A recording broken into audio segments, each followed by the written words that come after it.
Mais uma vez, estamos aqui reunidos para assistir às superaulas FUVEST Unicamp, uma iniciativa inédita do Sistema Positivo de Ensino e do jornal O Estadão.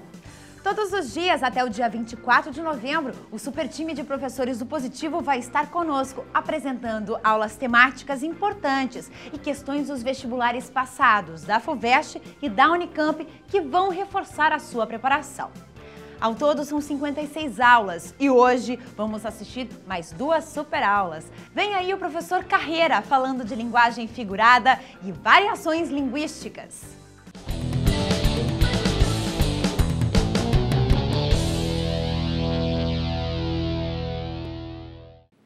Olá, eu sou o professor Carreira e mais uma vez nós vamos aqui fazer uma aula para prepará-lo, em especial para a prova da Unicamp e em geral para todo vestibular importante e vestibular bem elaborado que você com certeza fará. Bem, uma das possibilidades na prova da Unicamp, e uma possibilidade sempre presente em qualquer prova interessante que se faça, é o questionamento a respeito de variedades linguísticas e de linguagem figurada. Linguagem figurada, linguagem estilisticamente trabalhada, linguagem que recorre às chamadas figuras de linguagem. Não é esse respeito que nós vamos falar. Vamos tratar também da questão das variedades linguísticas, já tão mencionadas em aulas anteriores e já tão discutidas realmente em aulas anteriores.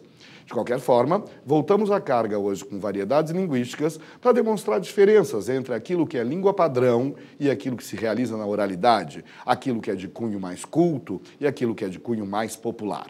Este é o tema da nossa aula. E, para tanto, nós vamos começar servindo-nos de um texto de João Guimarães Rosa. É um dos contos de Sagarana, A Hora e a Vez de Augusto Matraga, um texto genial, escrito pelo não menos genial Guimarães Rosa.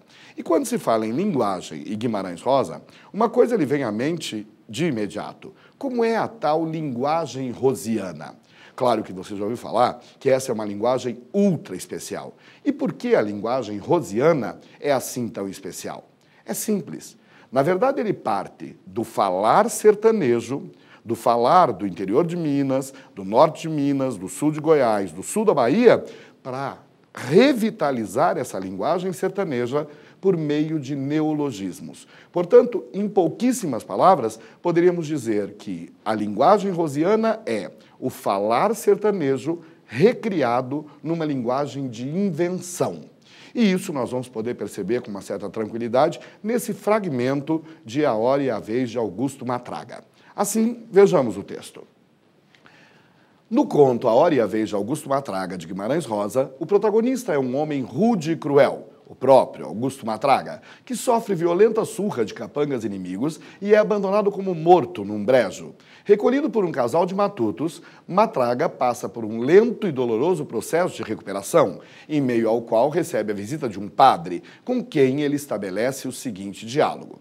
Tudo isso, obviamente, era uma introdução para nós chegarmos realmente agora ao fragmento do texto, que, como se viu, é um encontro entre Augusto Matraga, que está recuperando-se da tremenda surra que levou de inimigos, e agora está recebendo, portanto, a visita de um padre. É a conversa entre Augusto Matraga e um padre. Assim, vejamos.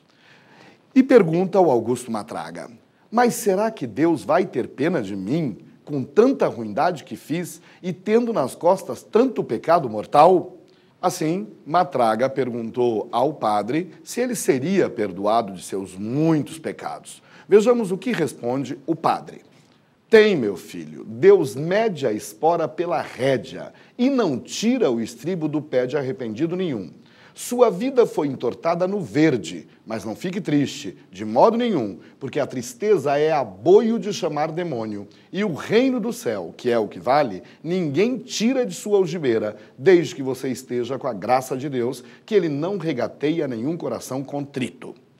Primeiro o padre disse ao Matraga que sim, Deus terá com certeza piedade dele.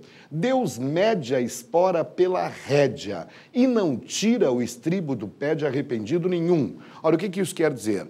Que Deus é, na visão do padre, infinitamente bondoso e, portanto, dará o perdão, sim, a qualquer pecador, desde que ele esteja arrependido, o que parece ser o caso do Matraga. Seguindo, sua vida foi entortada no verde. Veja já o trabalho com uma linguagem metafórica. Verde. Verde, na infância. Sua vida foi entortada no princípio, no início, quando o fruto está verde. Perceba a metáfora, quando se é jovem. Portanto, foi entortada no verde, mas não fique triste de modo nenhum, porque a tristeza é aboio de chamar demônio. Olha só que passagem interessante. A tristeza é aboio de chamar demônio. Ou seja, quanto mais triste está a pessoa, mais possibilidade de o mal se aproximar. Portanto, aboio. Aboio é típico da linguagem do vaqueiro. Aboio é o som típico para tocar a boiada, para chamar a boiada. Portanto, aboio é próprio da linguagem do vaqueiro. Guarde isso. Temos ainda que o reino do céu, que é o que vale, ninguém tira de sua algibeira, ninguém tira de sua bolsa. O cavalo tem a sela e tem as bolsas laterais, que são as algibeiras, onde se carregavam víveres, onde se guardavam os documentos, onde se guardava, enfim, os objetos em geral. As algibeiras. Portanto, ninguém tira da sua algibeira, desde que você esteja com a graça de Deus, que ele não regateia a nenhum coração contrito. Ou seja, ele não deixa de perdoar a ninguém. Vejamos o que se questiona. A linguagem figurada, amplamente empregada pelo padre, é adequada ao seu interlocutor? Justifique a resposta. Observe com atenção. Quando se trata de uma prova discursiva, uma prova cursiva, tenha sempre um cuidado. Para que a sua resposta seja boa, para que ela realmente seja cursiva, para que ela seja realmente um texto uno, coeso e coerente, é fundamental que você aproveite parte da pergunta na resposta. Ora, como é que isso funcionará? Observe. A linguagem figurada, amplamente empregada pelo padre, é adequada ao seu interlocutor? Ora, você, portanto, começará a resposta dizendo sim, a linguagem usada pelo padre é adequada, ou não, a linguagem usada pelo padre não é adequada. E vamos justificar a resposta. Mas o fato é, começamos a resposta aproveitando parte da pergunta. Vamos voltar ao texto, então, para ver se essa linguagem é adequada ao interlocutor Augusto Matraga. Tem, meu filho. Deus mede a espora pela rédea e não tira o estribo do pé de arrependido nenhum.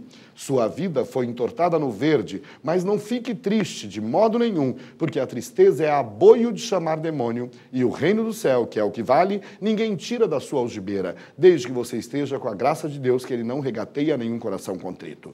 Vejamos, quem é o alvo desse discurso? O alvo desse discurso é um homem rude, é um sertanejo, é Augusto Matraga, um homem cruel, que viveu na boiada, que viveu como vaqueiro. E a linguagem utilizada pelo padre tem tudo a ver com esse universo. Então veja que a linguagem, sem a menor dúvida, é adequada. E prova-se isso com muita facilidade. Veja, espora, rédea, estribo, mas entortada no verde, não, aboio de chamar demônio, que é algibeira. Todo o vocabulário faz parte do universo do sertanejo, do vaqueiro. Portanto, não há a menor dúvida. A linguagem figurada utilizada pelo padre é adequada, sim, ao universo de conhecimento de Augusto Matraga. A nossa resposta será, sem a menor dúvida, sim. E justificar é fácil. Veja, sim, a linguagem usada pelo padre é adequada ao homem. Veja que nós usamos parte da pergunta na resposta. E aí vem a justificativa, marcada pelo elemento coesivo pois. Pois este, o homem, é um homem rude, simples, sertanejo. O padre utiliza termos que pertencem ao universo linguístico do boiadeiro, do sertanejo. Travessão, tais como espora, rédea, estribo, aboio, algibeira. Você percebeu que eu exemplifiquei, e é o que você deve fazer. Uma justificativa pode ser realmente dividida em duas partezinhas. Temos uma afirmação, em seguida temos um pois e vem a justificativa. Justificativa é essa com um texto mais exemplos. Vamos ver o que mais se questionou a respeito desse texto com o interessante personagem Augusto Matraga e um padre que tem, no mínimo, uma linguagem também interessante. Vejamos. Transcreva uma frase do texto que tenha sentido equivalente ao da frase "não regateia a nenhum coração contrito". Veja como o elaborador é perspicaz. Ele sabe que talvez nós tenhamos, nós leitores, uma certa dificuldade em entender essa expressão. Não regateia a nenhum coração contrito. Ele nos pede, portanto, uma outra expressão do texto que tenha o mesmo valor e que, portanto, vai provar que nós efetivamente sabemos ler. Sendo assim, veja, não regateia a nenhum coração contrito. Contrito que passou pelo ato de contrição, que passou pelo arrependimento. Não regateia, ou seja, não discute preço. Vai dar-lhe o perdão sem discutir, desde que você esteja arrependido. Portanto, transcreva uma frase do texto que tenha sentido equivalente ao desta frase. Com tranquilidade, vejamos de novo o texto. Tem, meu filho, Deus mede a espora pela rédea e não tira o estribo do pé de arrependido nenhum. Sua vida foi entortada no verde, mas não fique triste de modo nenhum, porque a tristeza é aboio de chamar demônio, e o reino do céu, que é o que vale, ninguém tira de sua algibeira, desde que você esteja com a graça de Deus, que ele não regateia a nenhum coração contrito. Deus não abandona, não discute perdão, desde que haja arrependimento. E Deus não tira o estribo do pé de arrependido nenhum. Portanto, não regateia, não tira o estribo do pé. A nenhum coração contrito, arrependido. Portanto, vejamos, a frase é: não tira o estribo do pé de arrependido nenhum. Como você viu, basta ler com atenção e buscar semelhanças de vocabulário e semelhanças de significação. Assim, como você percebeu, é necessário que realmente se preste muito cuidado, muita atenção ao vocabulário empregado.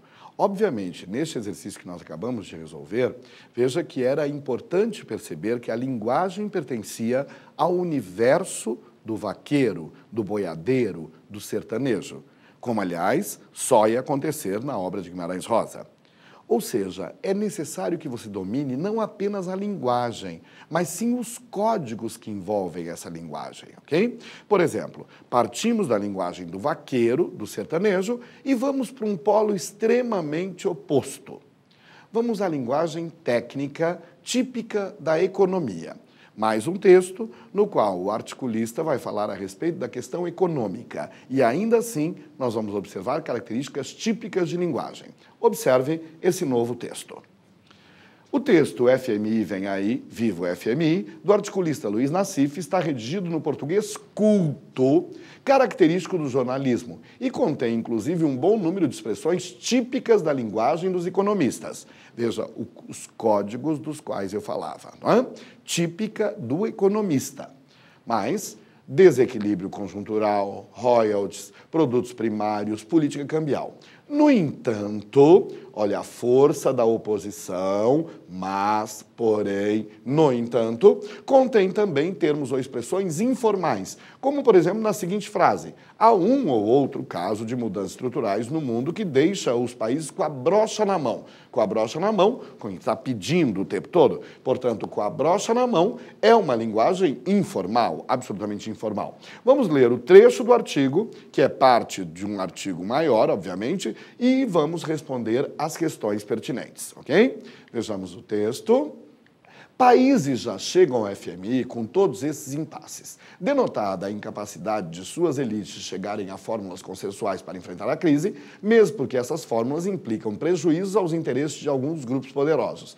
Aí, a burocracia do FMI deita e rola. Veja, tínhamos uma linguagem formal, relativamente técnica e aplicável ao mundo da economia. E temos a expressão deita e rola, que é própria de uma linguagem informal, de uma linguagem coloquial, de uma linguagem própria do dia a dia.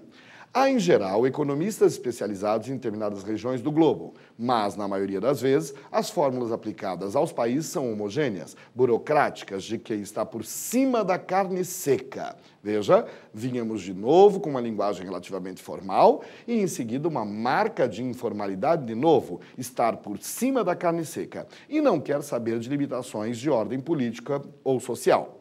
Ou ainda o parágrafo seguinte: sem os recursos adicionais do fundo, a travessia do ano seria um inferno, com as reservas cambiais se esvaindo e o país sendo obrigado ou a fechar sua economia ou a entrar em parafuso. Veja, reservas cambiais, travessia do ano, recursos adicionais do fundo, uma linguagem formal e dentro dos códigos da economia, e de repente uma expressão informal, a entrar em parafuso. O desafio maior será produzir um acordo que obrigue, sim, o governo e o Congresso a acelerarem as reformas essenciais. Vejamos o que é que se questiona, então, a respeito deste texto. Transcreva outras 3 expressões do trecho que tenham a mesma característica de informalidade. Já foi afirmado no enunciado do teste que há no texto uma linguagem própria da economia, com um vocabulário também próprio da economia, e há momentos em que a linguagem se torna informal. É isso, portanto, que vamos destacar, essa informalidade da linguagem. E é fácil perceber, basta que leiamos mais uma vez atentamente o texto. Países já chegam ao FMI, com todos esses impasses, denotada a incapacidade de suas elites de chegarem a fórmulas consensuais para enfrentar a crise, mesmo porque essas fórmulas implicam prejuízos aos interesses de alguns grupos poderosos. Aí a burocracia do FMI deita e rola. Tá aí, já encontramos uma expressão que é típica da linguagem informal. Também já percebemos no período seguinte. Há, em geral, economistas especializados em determinadas regiões do globo, mas, na maioria das vezes, as fórmulas aplicadas aos países são homogêneas, burocráticas de quem está por cima da carne seca. Estar por cima da carne seca, mais uma marca de informalidade. E vejamos no parágrafo seguinte. Sem os recursos adicionais do fundo, a travessia do ano seria um inferno, com as reservas cambiais se esvaindo e o país sendo obrigado a fechar sua economia ou a entrar em parafuso. Pronto, encontramos mais 3 trechos que efetivamente trazem marcas de informalidade. Informalidade, coloquialidade, cotidiano, linguagem própria do dia a dia, quando nós não temos preocupação em fixar uma linguagem extremamente formal. Ok? Assim, vejamos. Transcreva outras 3 expressões do trecho que contenham a mesma característica de informalidade. Observem com atenção. Aproveitamos parte da pergunta, como sempre, na resposta. Portanto, 3 outras expressões do texto com a mesma característica de informalidade são: é só retirar do texto, devidamente entre aspas, as expressões deita e rola, ou mais, a expressão está por cima da carne seca e a expressão entrar em parafuso. Cuide das aspas direitinho, separe os 3 elementos, os 2 primeiros por vírgula e depois o segundo e o terceiro com o elemento coesivo e sua resposta será não só adequada, como estará bem escrita. E é claro que eu não preciso aqui enfatizar que numa prova discursiva é fundamental o como se realiza a resposta e não simplesmente o que se responde.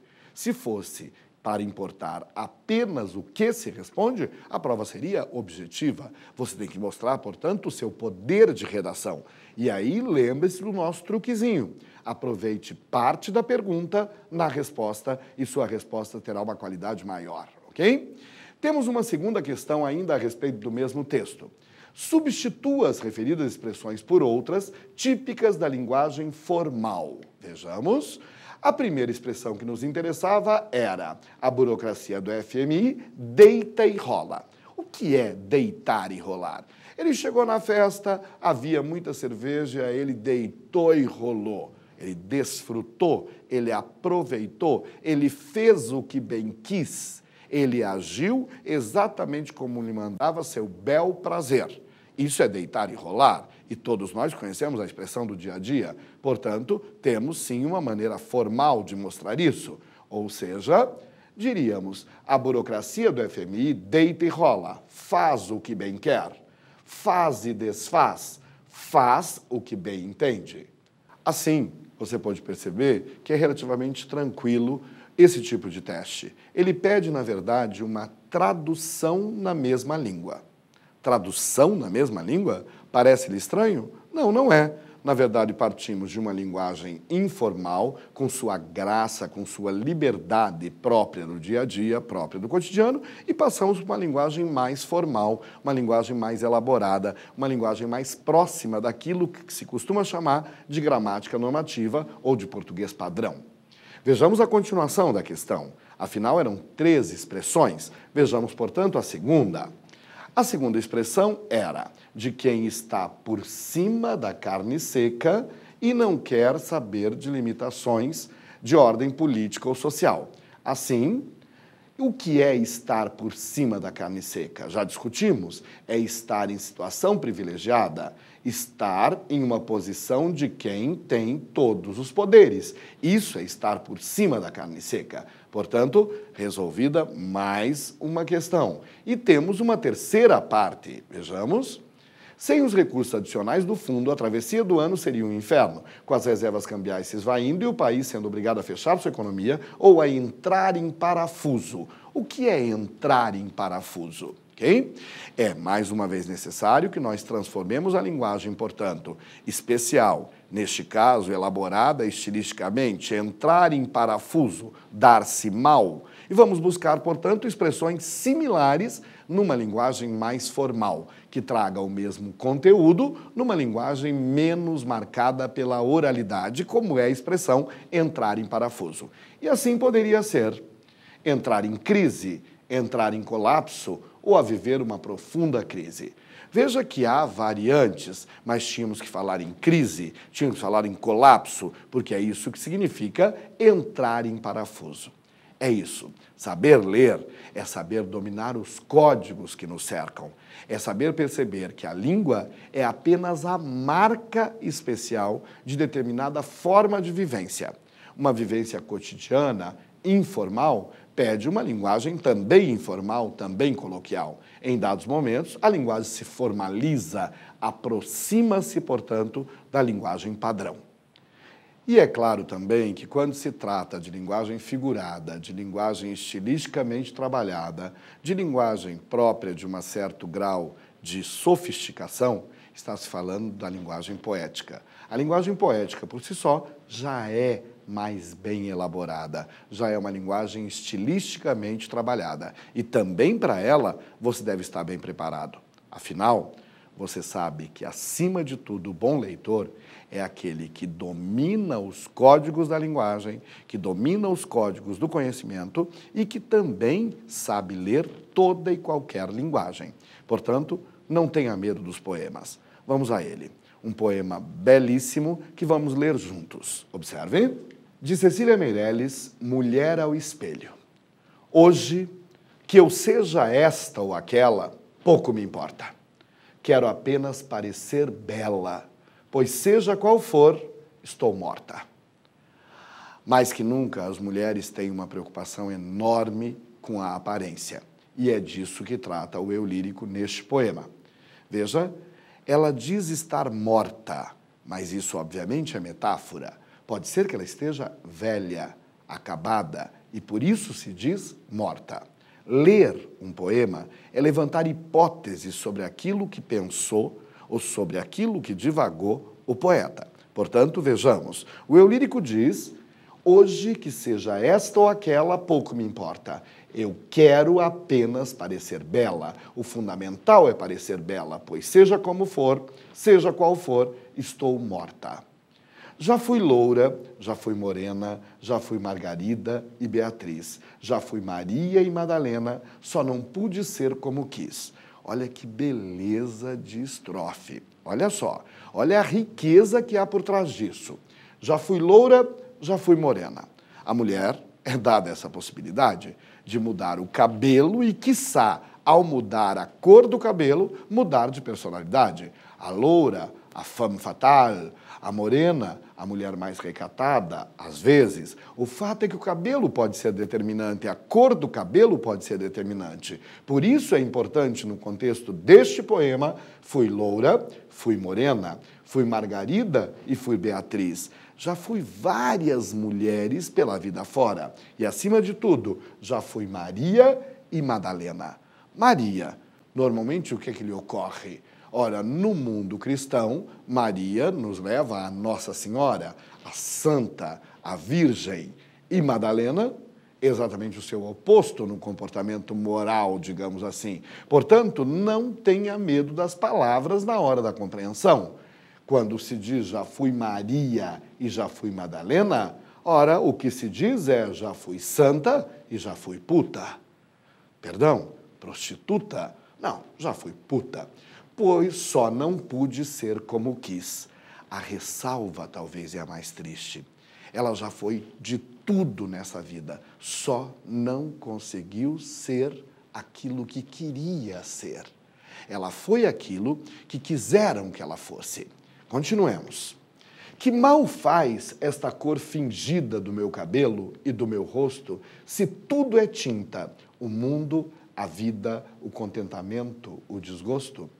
Repare na beleza dessa estrofe mais uma vez. Que importância tem a cor fingida, a cor falsa, a cor pintada do meu cabelo e do meu rosto, se tudo na vida é tinta, tudo na vida é falso? O mundo, a vida, o contentamento e o desgosto? Então, que mal faz eu pintar o cabelo se tudo na vida é tinta? Por fora, na aparência, serei como queira a moda que me vai matando. Sim, a mulher costuma ser mais que nunca vítima efetiva da moda, vítima do modismo, vítima da modinha, daquilo que é passageiro. Portanto, ela se admite como tal. Por fora, serei como queira a moda que me vai matando, que me levem pele e caveira ao nada, não me importa quando. Ou seja, mais uma vez, ela se sente no final da vida e, portanto, pouco importa, neste momento, a sua aparência. Importa pouco que ela se comporte sempre movida por aquilo que é moda.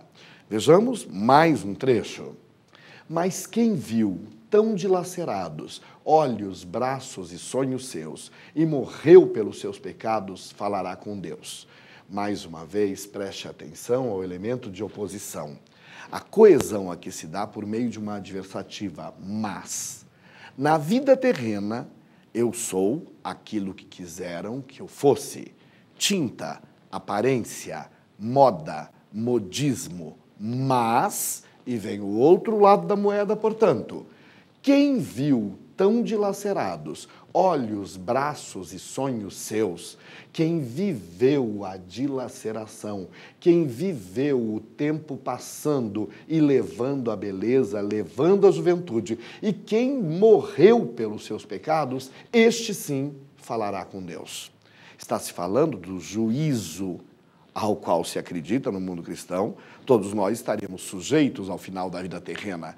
E esta é uma das preocupações do eu lírico, portanto. Mas ela crê que quem sofreu o que ela sofreu e quem morreu pelos seus pecados falará com Deus, será absolvido, será recebido por Deus. E a estrofe final? Falará coberta de luzes do alto penteado ao rubro artelho. Quando recebido por Deus, este ser, esta mulher, que sofreu em vida, que não pôde ser o que gostaria de ser em vida, sendo recebida no céu, ela brilhará do penteado até o artelho, do penteado ao pé, do penteado ao pé, da cabeça aos pés. Porque uns expiram sobre cruzes, outros buscando-se no espelho.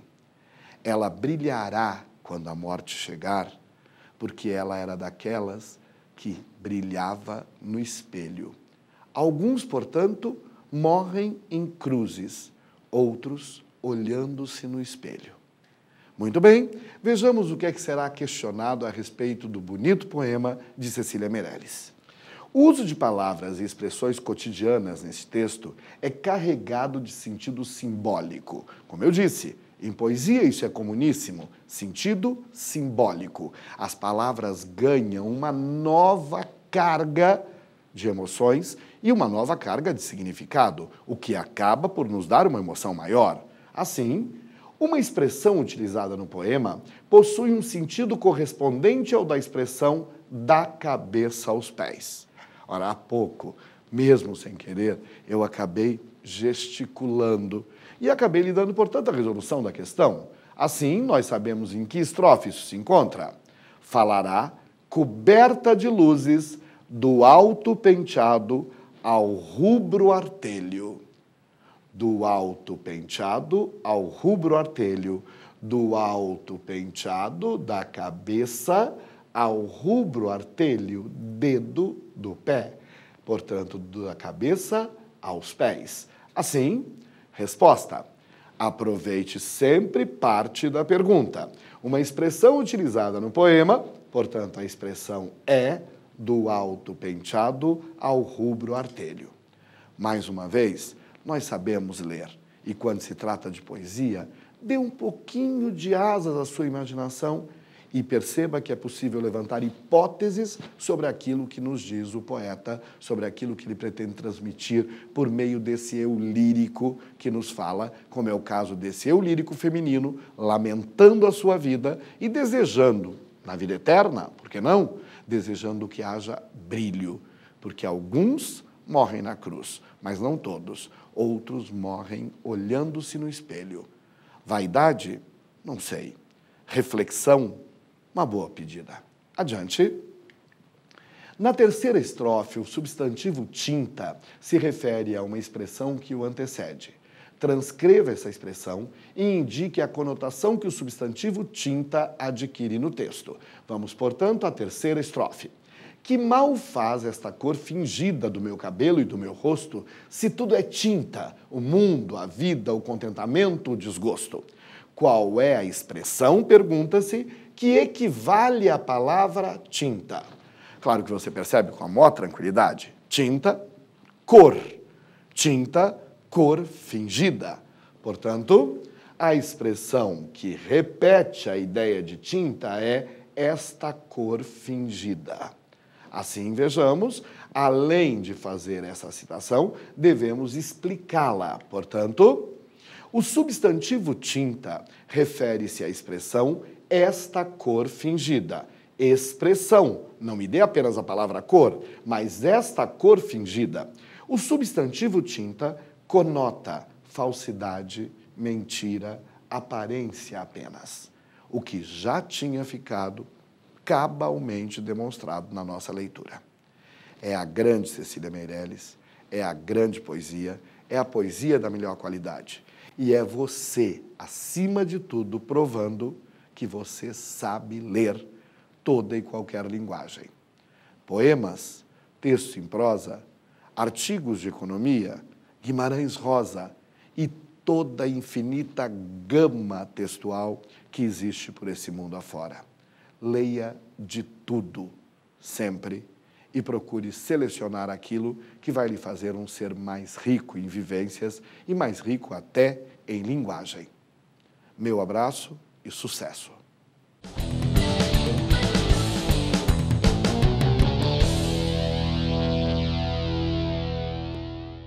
Que super aula, hein? Vamos agora para o intervalo rápido de 5 minutinhos e voltamos logo com uma super aula de biologia. Não perca!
voltamos do intervalo. E mais uma vez eu vou lembrar que as inscrições para o vestibular do Centro Tecnológico Positivo estão abertas até o dia 29 de novembro. O CT Positivo oferece cursos superiores com duração de 2 a 3 anos e formação prática, voltada para as demandas do mercado. São quase 30 cursos à sua escolha. Entre eles está o de Design de Interiores, que conta com o apoio da Associação Brasileira de Designers de Interiores. Nesse curso, mais de 60% da carga horária é investida em disciplinas práticas e técnicas, ministradas em laboratórios de computação gráfica, ateliês de projetos e oficina de modelo em madeira. Acesse ctpositivo.com.br e saiba mais sobre esse e outros cursos. Inscreva-se para o vestibular. Bem, está tudo pronto para a próxima aula? Está tudo certinho? Então, vamos lá. O professor Pedro vai explicar tudo sobre cromossomos. Preste bastante atenção.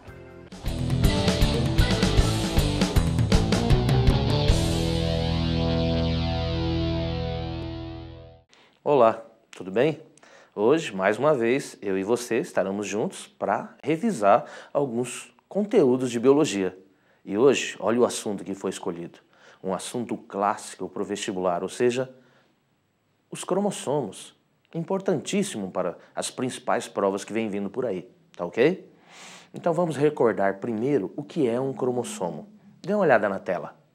Cromossomos são novelos condensados de cromatina e visíveis durante a mitose ou a meiose, pois na intérfase se encontram descondensados. Descondensado significa descompactados, desenrolados, desespiralizados. Eles só se condensam se compactam durante a mitose ou durante a meiose, tá? Então o melhor momento para ver os cromossomos é durante a mitose ou durante a meiose. Lembre-se que quando uma célula não está nem na mitose nem na meiose, ela está num período chamado intérfase. E durante a intérfase, os cromossomos, eles desaparecem. Por quê? Porque os fios de cromatina que formam os cromossomos, eles vão se desenrolando, se desespiralizando e desaparecem, tá ok? Agora, dê uma olhada nas principais regiões que um cromossomo pode ter. Dê uma olhada na tela. Um cromossomo pode ter vários estrangulamentos, sendo que o maior deles e o principal deles chama-se centrômero. Agora perceba que existem outros estrangulamentos. Ó. Esses outros estrangulamentos são chamados de constricções secundárias. O centrômero é o maior estrangulamento e ele também é chamado de constricção primária. Tá? Alguns cromossomos ainda têm um pequeno corpúsculo esférico chamado satélite. O satélite, ele aparece em alguns cromossomos humanos, mas não está presente em outros cromossomos humanos, tá? Quando ele está presente, a constricção, o estrangulamento que está logo abaixo do satélite, passa a ser chamada também de zona SAT, tá ok? A zona SAT é importante porque na zona SAT existe um DNA, e esse DNA forma RNA ribossômico, que dá origem aos nucleolos. E os nucleolos, por sua vez, vão dar origem aos ribossomos. E os ribossomos, por sua vez, vão fazer síntese proteica. Lembra disso? Então, se a zona SAT de um cromossomo é destruída, deixa de produzir o RNA que mais tarde daria origem aos ribossomos para fazer a síntese proteica. Tá ok? Beleza? Agora, nós precisamos recordar outras informações a respeito de cromossomos. Quer ver? Dê uma olhada. Classificação dos cromossomos. Se eu quiser dar nome aos cromossomos, eu tenho que olhar a posição do centrômero. Dá uma olhada na posição do centrômero. Preste atenção no centrômero. Nesse primeiro desenho, o centrômero está mais ou menos no meio do cromossomo. Os braços, ó, têm as mesmas dimensões, ó. Dá uma olhada. Quando os braços do cromossomo têm as mesmas dimensões, o cromossomo é chamado de metacêntrico. Nós, os humanos, nós temos esse. Nós temos vários cromossomos metacêntricos. Agora, dê uma olhada no segundo tipo. Olha o segundo tipo. Um braço ligeiramente maior que o outro. Ó. Quando isso acontece, o cromossomo é chamado de submetacêntrico. Nós, os humanos, nós temos o submetacêntrico. E o submetacêntrico é o cromossomo mais abundante nos humanos. A maioria dos nossos cromossomos pertence a esse modelo. E o interessante, quer ver? Homens e mulheres têm 46 cromossomos. Porém, a mulher tem um submetacêntrico a mais que o homem. Agora, por quê? É porque o cromossomo sexual X, que tem tanto no homem quanto na mulher, pertencem ao modelo submetacêntrico. Só que o homem só tem um X e a mulher tem 2. Por isso que a mulher acaba tendo um submetacêntrico a mais que o homem. Beleza? Olha esse terceiro tipo. O terceiro tipo chama-se acrocêntrico. O acrocêntrico tem um braço enorme e outro braço bem reduzido. Ó. Dá uma olhada. Existe nos humanos esse? Existe. Nós temos esse também. Nós temos 5 pares desses. 5 vezes 2, 10. Dos 46 cromossomos que nós temos, 10 são acrocêntricos. Agora, mulheres têm 10. Homens têm 11. Homens têm um acrocêntrico a mais que mulher. Agora, por quê? É porque o cromossomo sexual Y pertence ao modelo acrocêntrico. Então, o Y só existe nos homens. O Y é acrocêntrico. Homem acaba tendo um acrocêntrico a mais que a mulher. Porém, o Y é muito menor que o X. Então, quando a gente analisa as células de homens e mulheres, pelo fato do Y ser bem menor que o X, mulher acaba tendo mais DNA por célula do que o homem. Beleza? Agora veja esse último modelo. Esse último modelo não existe nos humanos. Existe nas outras espécies, não nas nossas. Na nossa espécie, não. Nas outras espécies existe. Agora dá uma olhada nele, ó. Ele só tem um braço só de cada lado aqui, ó. Ele não tem um braço aqui em cima, ó. O centrômero fica no fim dele. Fim é telo. Telo significa fim, daí o nome telocêntrico, aquele que tem centrômero no fim. Então, relembrando, se eu quiser dar nome aos cromossomos, eu tenho que olhar a posição do centrômero. E quanto à posição do centrômero, existem 4 cromossomos na natureza. Nos humanos, não. Nos humanos não existem os 4. Nos humanos existem 3. Qual é o cromossomo que não existe nos humanos? O telocêntrico. Qual é o cromossomo mais abundante nos humanos? O submetacêntrico. O cromossomo sexual X pertence a qual modelo? Submetacêntrico. O cromossomo sexual Y pertence a qual modelo? Acrocêntrico. Beleza? Joia? Vamos continuar? Às vezes o cromossomo aparece representado assim, ó.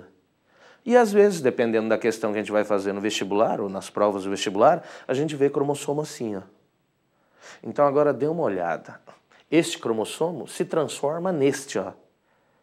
Mas para que isso aconteça, é necessário que haja duplicação do DNA. E quando é que o DNA se duplica? É durante a intérfase. Quem que é a intérfase mesmo? Intérfase é aquele período que vem antes da mitose, antes da meiose. É um período que prepara a célula para ela poder se dividir. Na intérfase existem várias fases. Lembra delas? G1, S, G2? Na fase S da intérfase, o DNA se duplica. E quando o DNA se duplica, ele passa a ter 2 partes, ó. Dá uma olhada. Essas 2 partes são chamadas de cromátides. Então, uma cromátide começa aqui e termina aqui embaixo, ó. E a outra cromátide começa aqui e termina lá embaixo, ó. E pelo fato de elas pertencerem a um mesmo cromossomo, elas são chamadas de cromátides irmãs. E elas estão unidas através do centrômero, ó, tá? Então, cromossomo assim, ó, eu só vejo depois que duplica o DNA. Todas as vezes que eu enxergar um cromossomo assim, é para imediatamente eu concluir que ainda não houve a duplicação do DNA. Ok? Tipos de cromossomos. Existem 2 categorias de cromossomos. Uma delas chama-se autossomos ou cromossomos somáticos. Os autossomos carregam informações para quase tudo no nosso corpo, menos para determinar sexo. Porque os genes que determinam sexo estão nos cromossomos sexuais, ou também chamados de heterocromossomos ou alossomos, tá? Os cromossomos sexuais carregam genes que determinam sexo, mas também carregam genes que não determinam sexo. Você se lembra que no cromossomo sexual X existem genes para daltonismo? Daltonismo é um problema no sexo ou na visão? Você se lembra que no cromossomo sexual X tem gene para hemofilia? Hemofilia é problema no sexo ou é no sangue? Então guarde, nos cromossomos sexuais existem genes que determinam sexo, mas também tem outros genes que não tem nada a ver com sexo, tá? Não determinam sexo. Beleza? Vamos adiante? Cariótipo.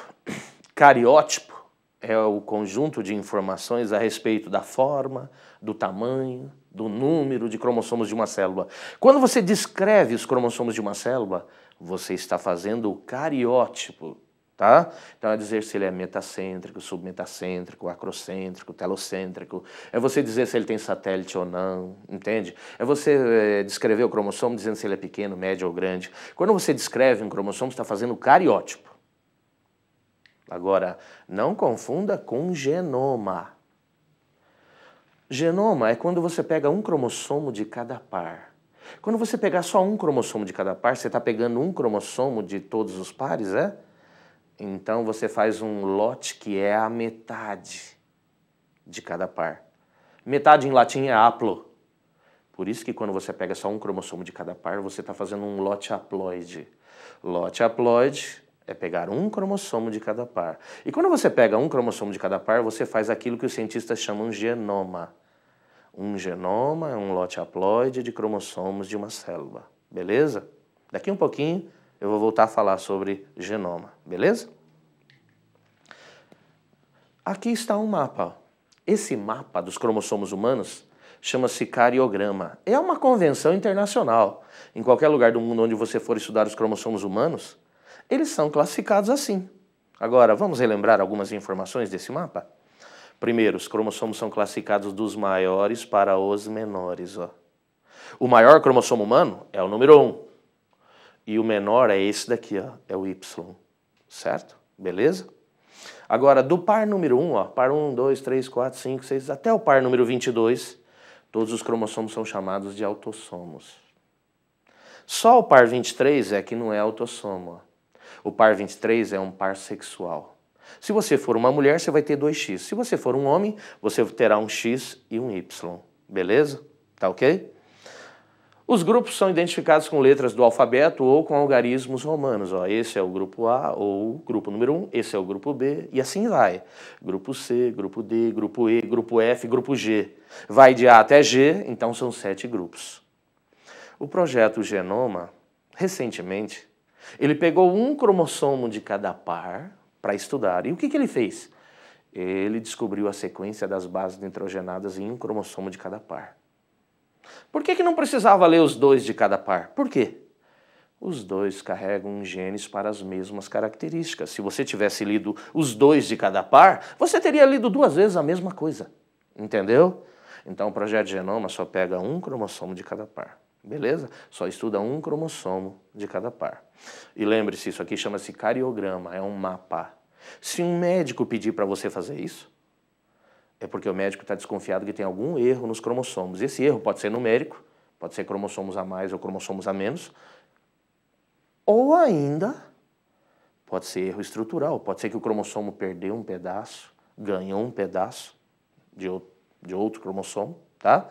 Então fazer o mapa é procurar erro nos cromossomos, beleza? Ideograma ou cariograma é o mapa que você acabou de ver agora. E como é que a gente faz esse mapa? Pega células que estão em divisão, células que estão na mitose, durante uma fase chamada metáfase. Nesta fase, os cromossomos atingem o máximo grau de condensação, ficam bastante visíveis. Os cientistas tiram fotografias dos cromossomos e depois ampliam e montam o gráfico, o mapa, o cariograma. Tá? Esse cariograma serve para detectar erros nos cromossomos. Tudo bem? Agora, existem mutações, existem aberrações, existem alterações no número de cromossomos. São chamadas de mutações numéricas, tá ok? Agora, elas são divididas em 2 grupos, ó, as euploidias e as aneuploidias. As euploidias é quando todos os pares estão errados. Então, o par número 1 está errado, o par número 2 está errado, 3 está errado, 4 está errado. Errado como? Tem cromossomos a mais ou tem cromossomos a menos. Quando todos os pares estão errados, está ocorrendo uma euploidia. E aí é o seguinte, às vezes só tem um cromossomo de cada par. Quando só tem um cromossomo de cada par, o erro chama-se monoploidia. Às vezes, em cada par, não existe um par, existe uma trinca. Então, quando todos os pares tiverem um cromossomo a mais, não haverá um par, haverá uma trinca. E isso chama-se triploidia. Tá? Agora, pode aparecer indivíduos que têm 4 cromossomos por par. Todos os pares com 4, então não são pares. E aí chama-se tetraploidia, e assim vai, pentaploidia, ou seja, poliploidia, tá? Agora existe um outro erro chamado de aneuploidia. A aneuploidia é um erro onde um ou outro par está errado, mas não todos os pares estão errados. Existe um acontecimento chamado nulissomia. Nulissomia, bom, nullus em latim significa nenhum. Nulissomia é um erro que um par foi perdido por inteiro. Então só esse par está errado, não todos os pares. Só um par de cromossomos foi perdido. Quando isso acontece, isso é chamado de nulissomia. Essa célula que perdeu um par, ela é uma célula diploide, ela é 2N, mas como ela perdeu um par, ela é 2N menos 2, tá? Agora, existe também monossomia, às vezes a célula perde um cromossomo só de um par. O nome disso é monossomia, e ela é representada por 2N menos 1. Agora, existem casos de trissomia. Trissomia é quando um dos pares ganhou um cromossomo a mais. Então, só esse par está errado, não os outros. Quando isso acontece, é 2N mais 1. Tá? E assim por diante, beleza? Então, grave. Quando todos os pares estão errados, é euploidia. Quando um ou outro par está errado, mas não todos, aneuploidia, beleza? Então, agora nós vamos começar a relembrar alguns casos clássicos. Dê uma olhada nisso. Olha essa pessoa, ela não tem 46 cromossomos, ela tem 45. E dentro desses 45, ela só tem um X só. Então, nela falta o outro cromossomo sexual. Ela não tem 2, ela só tem um sexual. Ela perdeu um? Então ela tem uma monossomia. Uma monossomia de cromossomos sexuais. E como só esse par está errado, ela tem uma aneuploidia. Só o par sexual está errado. Esse indivíduo é identificado com o nome de síndrome de Turner. E é uma mulher, né? Por quê? Porque só tem X. Tá ok? Olha o segundo caso agora. O segundo caso está mostrando lá assim, 47 cromossomos. Porém, ele é X, X, Y. Isso está errado. Tinha que ter 2 cromossomos sexuais só. A pessoa tem 3. O nome desse erro é trissomia. É uma trissomia de cromossomos sexuais, tá? Eu sou um indivíduo 2N. Eu tenho 46 cromossomos. Esse indivíduo é 2N mais 1, porque ele tem 47 cromossomos, beleza? E só o par sexual está errado, então ele também tem uma aneuploidia. Só que essa aneuploidia é chamada de trissomia. Ele tem uma trissomia de cromossomos sexuais, beleza? Vamos para o próximo? O próximo, perdão, eu esqueci de identificar o anterior. Indivíduos que são X, X, Y, apresentam síndrome de Klinefelter, beleza? Vamos para o próximo? O próximo é 45 autossomos mais XX. 45 mais 2X são 47. Esse cara tem 47. E esse mais aqui é para dizer que existe um cromossomo a mais. E esse 21 aqui é para dizer qual é o cromossomo que está errado. O cromossomo errado é o par número 21. No par número 21 não tem 2 cromossomos. O par tem um a mais. Se ele tem um a mais, ele é uma trinca. Então, ele tem uma trissomia do cromossomo 21. Mas veja, ocorre em meninas, mas também ocorre em meninos, ó. E isso identifica a síndrome de Down. Agora perceba, na síndrome de Down, o erro não está nos cromossomos sexuais, ó. O erro está no par número 21, portanto é um erro de autossomos. O par 21 é autossomo. Essa pessoa tem um autossomo a mais, ó. O normal era ter 44, ela tem 45 autossomos. Tudo bem? Vamos para o próximo? Olha o próximo que vem vindo. O próximo é 44 autossomos mais X, X, X. É uma mulher. Só que é uma mulher que tem 3X, ó. É a síndrome do triplo X. Só o par sexual está errado. Também é uma aneuploidia. E essa aneuploidia é chamada de trissomia. Tá ok? Beleza? Essa mulher tem uma trissomia de sexuais. Joia? Ela é conhecida com o nome de síndrome do triplo X. Tudo bem? Agora, de onde vêm esses erros? Vem do gameta do pai ou do gameta da mãe. O gameta do pai ou o gameta da mãe, durante a meiose, sofreu um erro. Esse erro fez com que um gameta tivesse cromossomos a mais ou a menos, coisa que a gente estuda durante as divisões celulares por meiose. durante a gametogênese, tá? O nome do erro é não disjunção. O pai ou a mãe não conseguiu separar cromossomos durante a formação dos gametas. Beleza? Tá ok? Existem outras origens para essas doenças, mas geralmente são essas que eu acabei de relatar. O pai ou a mãe acabou produzindo um gameta errado durante a meiose. Tá ok? Beleza? Então, cuidado. Número de cromossomos acima ou abaixo de 46 nos humanos mostram isso, ó, mutações numéricas. Tudo bem? Dê uma olhada no que vem vindo agora. Agora é a hora de colocar os seus conhecimentos à prova. Nós vamos começar a fazer exercícios, beleza? Vamos para o primeiro, então. Olha o primeiro exercício. O primeiro exercício está dizendo assim. Assinale errado. O cromossomo mais abundante nos humanos pertence ao modelo submetacêntrico. Ótimo, isso mesmo, está correto. Letra B. Os cromossomos sexuais carregam genes que determinam sexo e também genes que não determinam sexo. Ótimo, também está certo. Letra C. Homens e mulheres possuem 46 cromossomos em suas células somáticas normais, porém a mulher possui um cromossomo submetacêntrico a mais que o homem. E era um X, lembra? Então dá certo também. Beleza? Letra D. Os cromossomos homólogos pertencem ao mesmo par, possuem o mesmo tamanho, apresentam estrias nas mesmas posições e braços separados pelo centrômero numa mesma região. Ou seja, eles têm a mesma forma, o mesmo tamanho, eles são muito parecidos. E é isso mesmo. Letra E.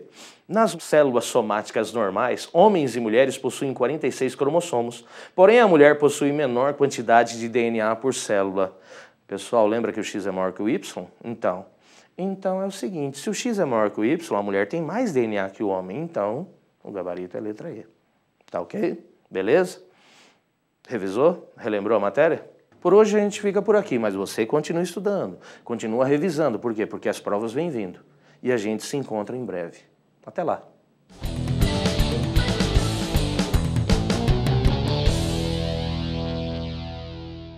Amanhã, a partir das 9 horas da manhã, tem mais 2 super aulas inéditas para você. Nesse tempo, não deixe de revisar os conteúdos que você ainda tem dúvidas. O seu sucesso depende da sua dedicação, tá certo? Até amanhã.